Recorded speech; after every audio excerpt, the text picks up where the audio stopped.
بسم اللہ الرحمن الرحیم۔ کیا جس کپڑوں میں ہم بستری کی جائے ان کپڑوں میں نماز پڑھنا جائز ہے؟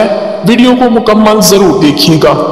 ناظرین، ہم بستری والے کپڑوں میں نماز پڑھنا جائز ہے یا نہیں؟ کیا اگر جسم ناپاک ہو تو کیا اس کے اوپر جو ہم کپڑے پہنیں گے وہ بھی ناپاک ہو جائیں گے؟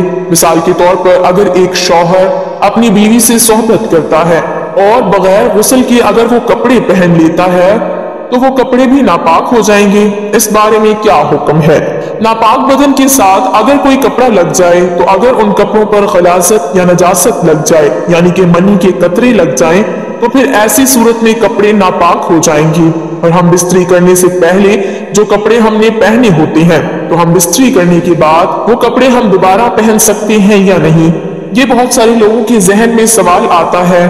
جس جگہ ہم بستری کی جائے یعنی کہ کسی چادر کے اوپر یا چٹائی وغیرہ کے اوپر یا کسی اور کپڑے کے اوپر ہم بستری کی جائے تو ان کا یہ ذہن ہوتا ہے کہ وہ ناپاک ہو جائیں گے، حالانکہ یہ ایک بہت بڑی غلط فہمی ہے، اس کو دور کیا جانا چاہیے۔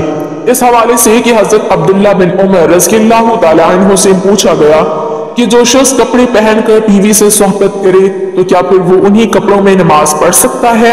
تو حضرت عبداللہ بن عمر رضی اللہ تعالی عنہ نے فرمایا کہ گزشتہ رات میں نے جن کپڑوں میں اپنی بیوی سے صحبت کی تھی انہی کپڑوں میں میں نے نماز بھی پڑھ لی ہے، یعنی کہ کپڑے پاک ہونے چاہیے، یہ نہیں کہ ان کے اوپر منی وغیرہ کے قطرے لگ گئے ہوں تو ایسی صورت میں وہ ناپاک ہو جائیں گے، اور اگر ان کے اوپر نجاست کے قطرے نہیں لگے تو آپ ہم بستری کرنے کے بعد غسل کر کے انہی کپڑوں کو دوبارہ پہن کر نماز پڑھ سکتے ہیں۔ یہ بالکل جائز ہے کیونکہ وہ ناپاک اسی صورت میں ہوں گے جب ان کے اوپر نجاست لگے گی۔ بیڈ شیٹ کے جس حصے پر ناپاکی لگی بس اتنا حصہ ناپاک ہوگا، اس حصے کو دھو کر پاک کر لیا تو بس پورا بیڈ شیٹ پاک رہے گا۔ اگر گدی پر کچھ ناپاکی نہیں لگی تو وہ بھی ناپاک نہ ہوگی۔ اگر چادر وغیرہ پر ناپاکی لگ گئی اور وہ خشک ہو گئی تو اگرچہ وہ حصہ تو ناپاک ہوگا مگر اس پر پاک چادر بچھا لی جائے تو اس پر تلاوت قرآن کریم اور ذکر و اذکار سب کرنے کی گنجائش ہے۔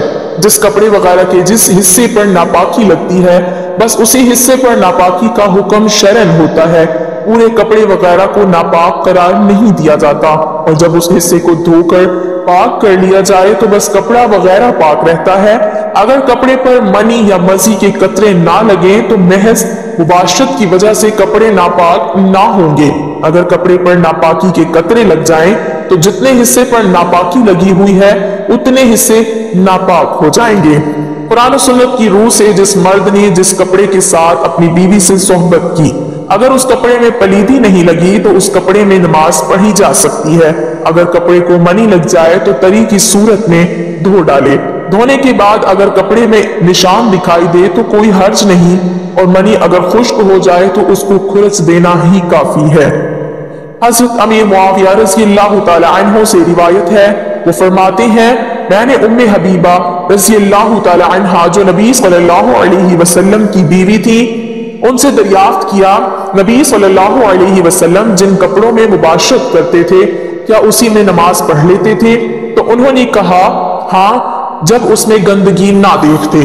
ہم استری کے بعد اگر شرمگاہ کو کسی کپڑے وغیرہ سے اچھی طرح صاف کر لیا جائے تو اس سے شرمگاہ پاک تو نہیں ہوتی، البتہ اگر پوچھنے کی وجہ سے وہ بالکل خشک ہو جائے اور کسی قسم کی تری اس پر باقی نہ رہے تو اس کے بعد غسل کرنے سے پہلے جو کپڑے پہنے جائیں وہ پاک ہی رہیں گے، ناپاک نہیں ہوں گے، پر شرط یہ کہ شرمگاہ سے مزید نجاست نکل کر ان کپڑوں پر نہ لگے۔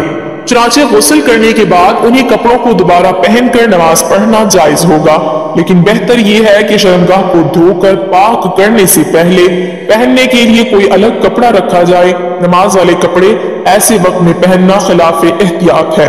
نجاست غلیظہ مثلاً منی، پیشاب یا پاخانہ وغیرہ کپڑے پر لگی ہو تو ایسے کپڑے پہن کر نماز پڑھنے سے متعلق 3 احکام ہیں۔ اگر نجاست درہم سے زیادہ ہو تو کپڑا دھونا فرض ہے، اگر نجاست درہم کی برابر ہو تو کپڑا دھونا واجب ہے، اگر نجاست درہم سے کم ہو تو کپڑا دھونا سنت ہے۔ پہلی دونوں صورتوں میں اگر نجاست صاف نہ کی گئی تو نماز نہیں ہوگی، تیسری صورت میں نماز ہو جائے گی۔ اگر درہم سے کم ہونے کی صورت میں